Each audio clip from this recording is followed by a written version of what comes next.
When I started surfing in the area in the 90s, the seas weren't clean. It was full of detritus, tampons, condoms, untreated sewage. And so I was quite incensed about that. And luckily, Surfers Against Sewage were campaigning for clean seas, and I decided to join them.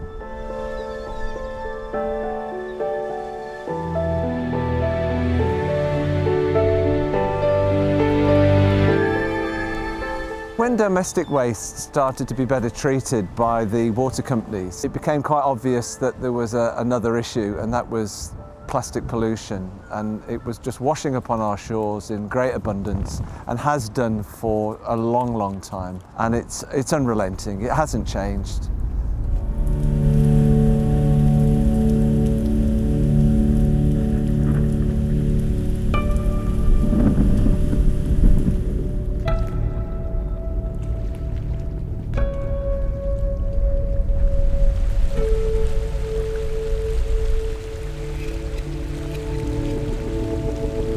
Plastic pollution is such an insidious problem that you don't really see it creeping up on you. And certainly with the river cleans, I found that we are picking up litter that was probably dropped 5, 10, 15, even 20 years ago. But the good thing about river cleans is that it's the community that's involved in picking up their own litter. If you live on a beach on the Firth of Forth or on the south coast of England, you can blame other people for the rubbish that washes up on your beach.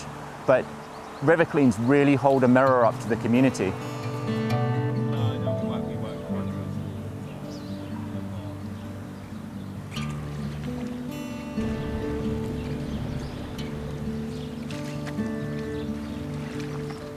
We live here every day, we see whatever comes down. We're quite lucky where we are that it all kind of ends up on our beach, so it's quite easy just to get out and pick it up. But on days like this, when there's been a bit of a flood, you kind of get extra stuff that's been hidden in the marshes or whatever. Quite hard to get to, but with the high water we might be able to see what's in and about it. I always wonder what happens to the water that's left in bottles.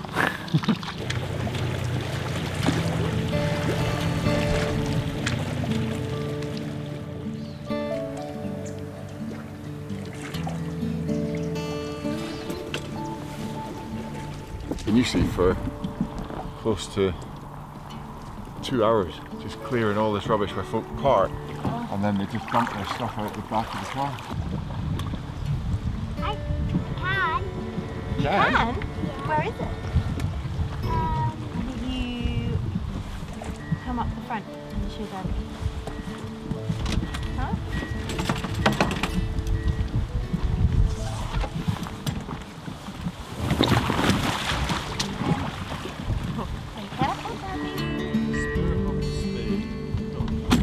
Put his phone number on that one.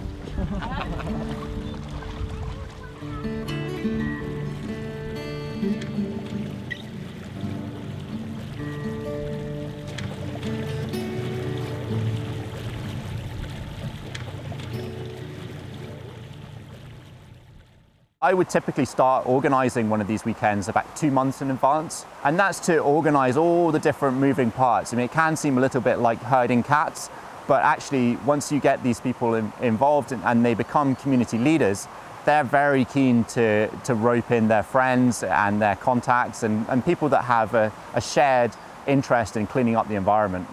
Obviously we're clearing a lot of rubbish from the riverbank, but it's actually bringing those people together so that they can work together in a way that communities used to is a really good sort of byproduct of it.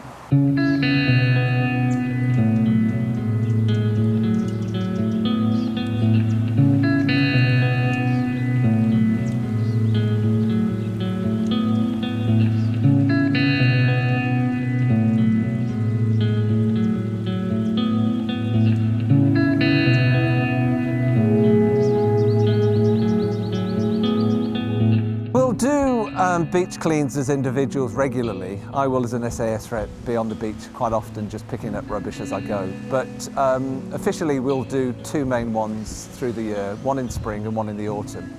And they're often part of a national beach clean programme. A lot of local beach clean groups have emerged, and that's great. You know, the idea that people really care about their environment I started beach cleaning about 5 years ago. I was diagnosed with Parkinson's disease and I was doing a lot of walking and to try and get my head sorted. And I kept noticing how much litter there was on the beach, and it was a way of me being mindful. I used to think, well, I'm doing something nice for the universe. It felt like it was a good thing to do. But then it started getting really annoying. My husband would say, let's go for a romantic walk. And I'd get my marigolds out and he'd say, this is ridiculous. So I basically got in touch with our local Surface Against Sewage rep, Nick Noble, who runs the surf school, and some like-minded people. And we created something called Keeping It Clean at Saltburn, which is just a local volunteer group. We live in the Cairngorms National Park. It's an area of outstanding natural beauty, so what we want to do is make sure it's nice and clean and tidy, and that we're not causing undue damage to the environment. It takes, 500 years for the plastic to actually degrade and disappear. So you're getting microplastics all the way through all through the food chain, so you're getting build-up into the larger animals, which is a real problem.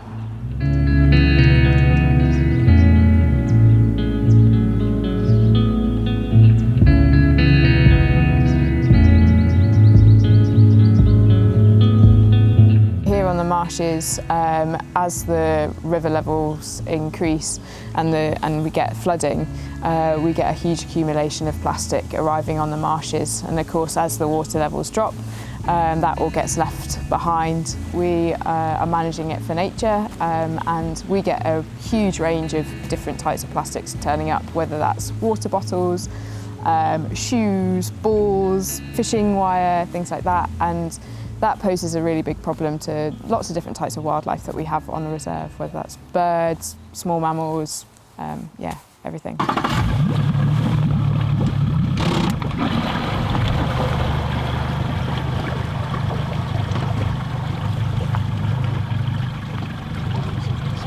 So yeah, we did a whole day down the river, down the roadside. And it took us the rest of the day just doing from the wildlife park to the loch.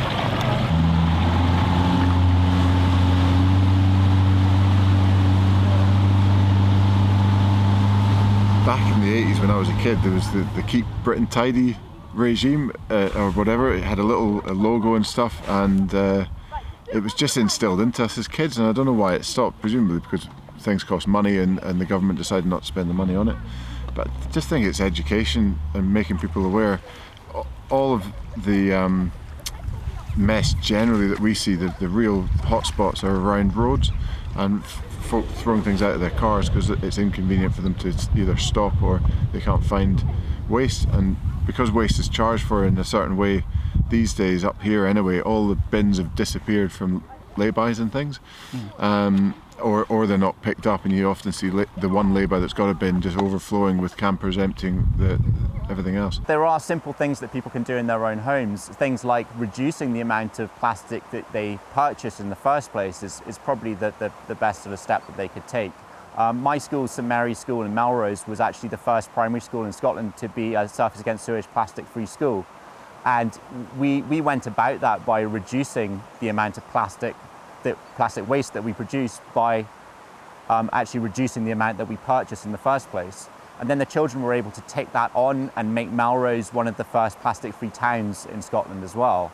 And that's a hugely important thing, is that businesses start to reduce the amount of disposable or single-use plastic that they use. Making sure that we recycle properly, making sure we're actually putting things in the bin. You know, a lot of things kind of get thrown from vehicles, and being more responsible for our actions. We all take a responsibility when it comes to the fight against plastic pollution, from the producers, the consumers, and just the way that we think we need to deal with plastic in our society. It is a real threat, it is a real problem, and collectively we have to take responsibility for that.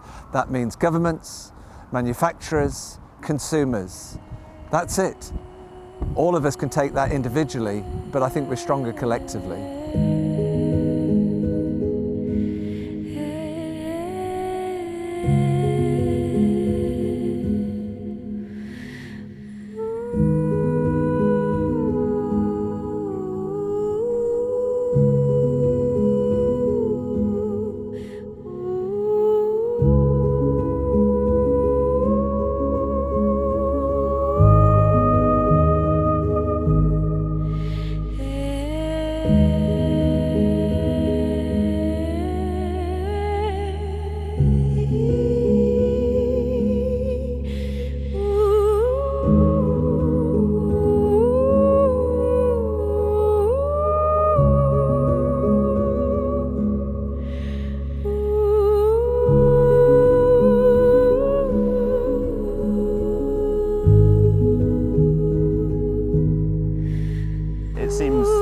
weird that we don't spend more time trying to maintain that natural beauty. And things like finding plastic pollution on the edge of our rivers or even on our hillsides takes away from what is just one of our major resources, is this the beautiful countryside around us.